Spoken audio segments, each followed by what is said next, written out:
Carlos Tevez is the biggest mercenary in football history.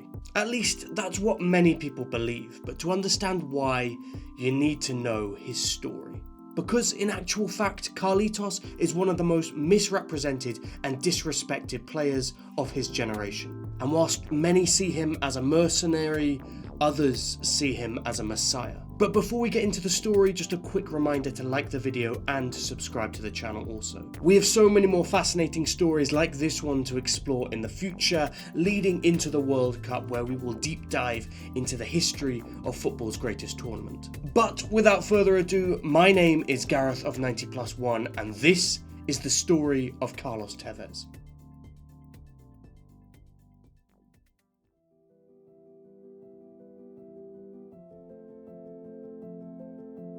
The fact that Carlos Tevez became a professional footballer is almost a miracle. Poverty is a common theme among footballers' upbringings, but the childhood of Carlitos was on another level. He was born in the infamous Fuerte Apache neighborhood. Dubbed as Argentina's most dangerous slum, it was literally designed to keep out the so-called undesirables of Buenos Aires. Ironically, this was to hide poverty and crime from the tourists and media for the upcoming 1978 World Cup.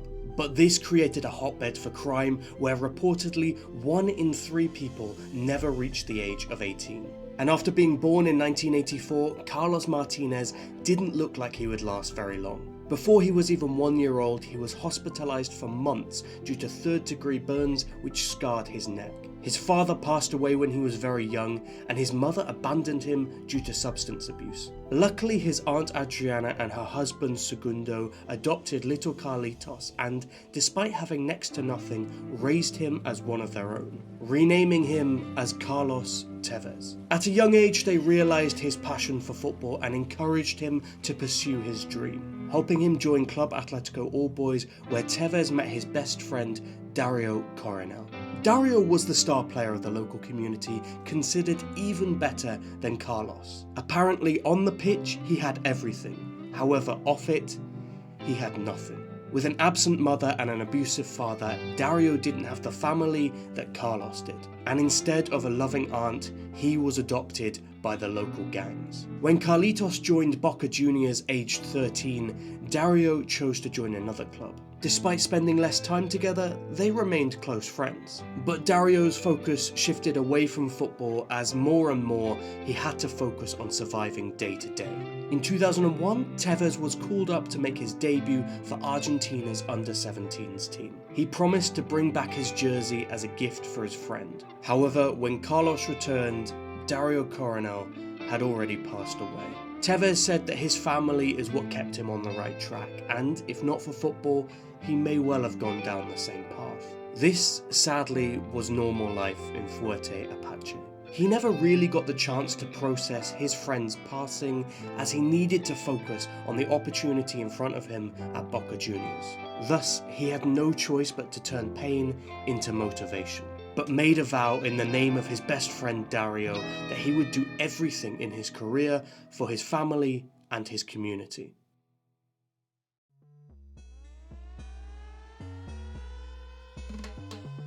The rapid rise of Carlos Tevez is something that could only be matched by Neymar and Pelé.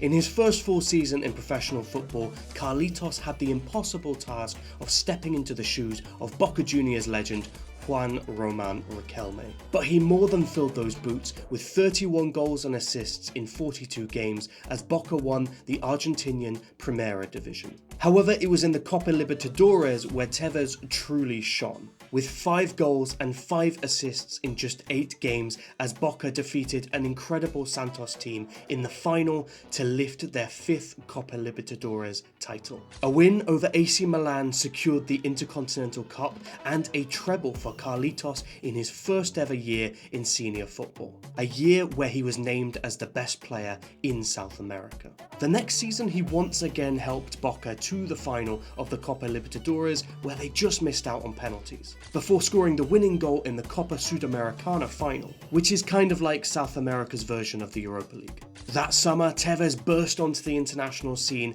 helping Argentina to the final of the Copa America, where they just lost to Brazil on penalties. before winning the Golden Boot with 8 goals as Argentina won gold at the 2004 Olympic Games. A second consecutive South American Player of the Year caught the eye of Brazilian giants Corinthians, who made Carlitos the most expensive signing in South American history. His time in Brazil was short and volatile. Despite multiple fallings out with teammates, his manager, and even the fans, Carlos was adored. I guess scoring 46 goals in 76 games and delivering a team just their 4th ever national title will do that. And as a result, he was named as the best player in South America for a 3rd consecutive year. The only player to ever achieve such a feat. In fact, nobody had shown this much dominance in terms of performance on the pitch and accolades at such a young age since Pelé. Carlos Tevez had well and truly conquered South America, and now it was time for a new challenge.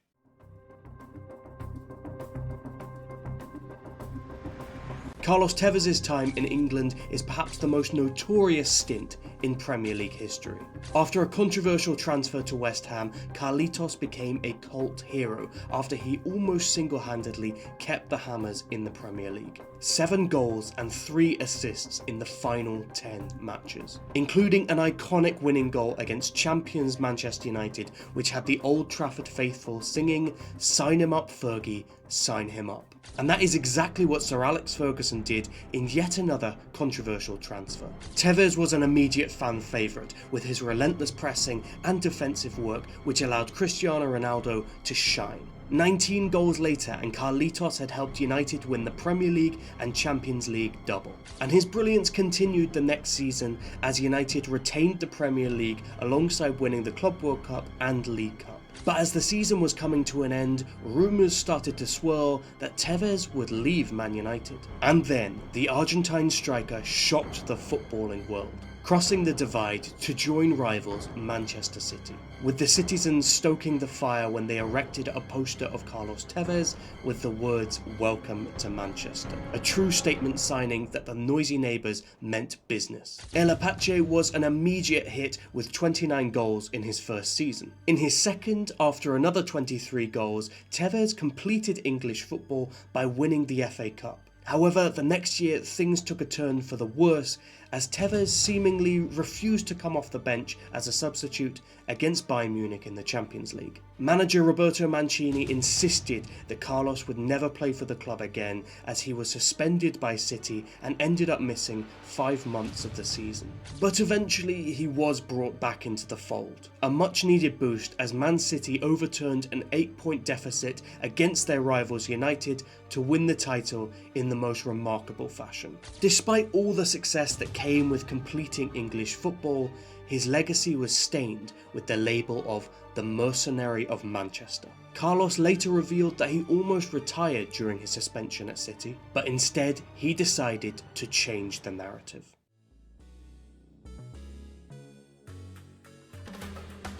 After a controversial spell in England, Carlos Tevez looked to rebuild his legacy by signing for Juventus, and his time with the old lady was nothing short of legendary. Joining the Serie A champions in the summer of 2013, El Apache started like a house on fire. Named as Juve Player of the Season after he was directly involved in over 33% of their goals, securing the title with 102 points, the highest tally ever achieved in the top 5 leagues. But his second year in Turin was even better. Named as both Juventus and Serie A Player of the Year with 51 goal contributions in all competitions. Juve retained the Scudetto and added the Coppa Italia to secure the domestic double. Yet it was the Champions League where Tevez had his most iconic performances. 3 goals and an assist in a 5-1 aggregate victory over Borussia Dortmund was followed by a goal and an assist against Real Madrid in the semi-finals. Crucial contributions which helped the old lady reach the final. Alas, they came up against Luis Enrique's Barcelona, powered by peak MSN, and lost 3-1. Almost any other season, Juventus would have won the treble. Now content with his legacy in Europe, Carlitos made his dream return to Boca Juniors, scoring in every game on the way to the final as Boca won the Copa Argentina, also playing a crucial part in the title run-in to help his boyhood club win the Primera Division, making Tevez the only player to ever win a domestic double not just in 2 different countries, but 2 different continents in the same year.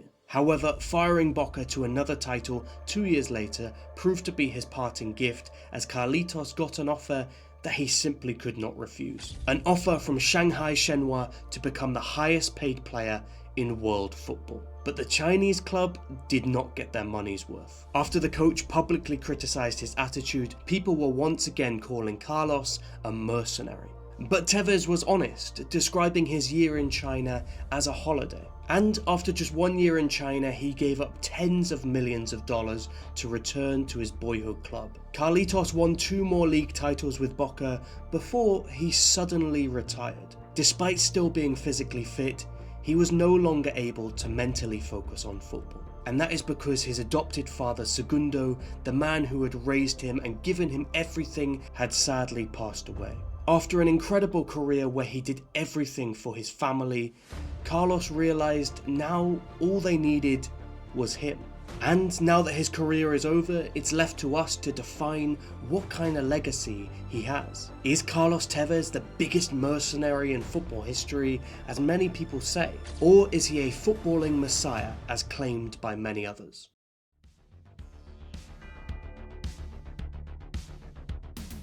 Surely nobody in football has more controversial transfers than Carlitos. At a young age, he sold his employment rights to third-party companies controlled by super agent Kia Joorabchian. This meant that Tevez didn't have direct control over where he played. He was, in a sense, a literal mercenary. This led to El Apache ditching his boyhood club Boca Juniors for Brazilian rivals Corinthians in the biggest transfer in South American football history. However, after just 18 months in Brazil, Tevez and teammate Javier Mascherano forced a shocking move to West Ham. The Premier League ended up fining the Hammers £5.5 million for the signings, as they violated third-party ownership rules. Carlitos kept West Ham in the Premier League, but it came at the expense of Sheffield United, which led the Blades to argue that they were unfairly relegated and successfully sue West Ham for £20 million.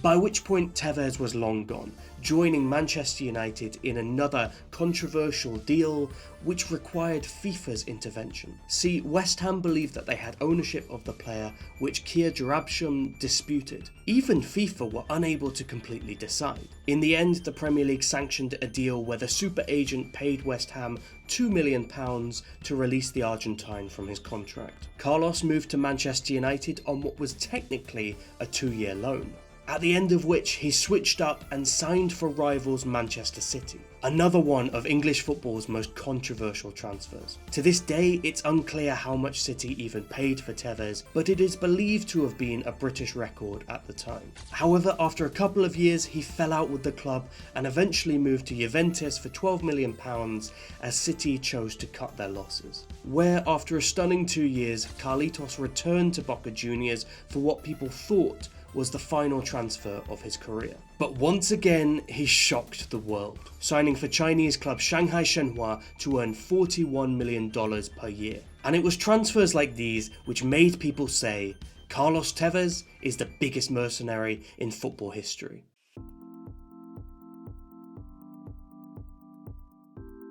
But is that how we should remember Carlos Tevez? Is that how we should write his legacy? For me, that feels very harsh and even ignorant. See, Carlos Tevez might be the most misunderstood footballer of all time. As much as many people may see his legacy as a mercenary who sold his soul to a soulless corporation, the truth is that multiple clubs see him as a cult hero. His boyhood club see him as one of their biggest ever legends. And to his local community, he is truly a messiah. coming from Argentina's most deprived neighbourhood to becoming the world's highest paid footballer. A cult hero who is adored at Corinthians, West Ham and Juventus. He completed South American football in both Argentina and Brazil before conquering European football in both England and Italy. Yes, he signed away his playing rights to a third-party company, but as a kid looking to drag his entire family out of poverty, would you have done any differently? Yes, he showed no loyalty to Manchester United or Manchester City.